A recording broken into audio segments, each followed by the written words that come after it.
Hello UCB certification back to bike. আমরা ডিম পাহাড় থেকে আর 5 কিলোর মতো দূরে আছি এবং আমি যা দেখতেছি এখানে রাইডার সবার মধ্যে এই শাড়ি খুব ভালো হচ্ছে। কতদিন আগে সে ছোট ছোট পাহাড়ও পারতো না, কিন্তু এখন কি খাইছে কে জানে, ওতে টিপসই তো আমাদের সবার।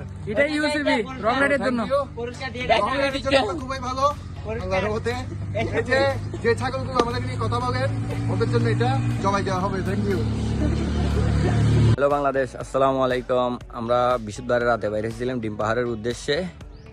রাতে বোর্ডিংয়ে থাকছি, বোর্ডিং থেকে সকাল বাইরে হয়ে এখন আমরা ডিম পাহাড় যাচ্ছি। ডিম পাহাড় বেশি নেই, আর 4 কিলো আছে এই ডিম পাহাড়ের রোড। আসলে যতটুকু আসছি এতটুকু মনে হয়েছে যে বান্দরবন কি রাঙ্গামাটির মতো আসছি, এত বেশি কষ্ট হয় নাই।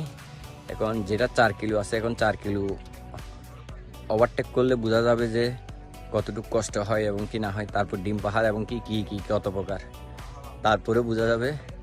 যতটুকু আসছি বান্দরবন রাঙ্গামাটির মতো, খুব ভালো লাগতেছে। পাহাড়ে ফিল নিতেছি, সবাই এখানে নাস্তা করতেছে, সাইকেল টাইকেল সবাই আছে। আমরা 11 জন আসছি, একজন আসে নাই, 10 জন উঠতেছি ডিম পাহাড়ে। দোয়া করবেন যেন সুন্দরভাবে শেষ করতে পারি।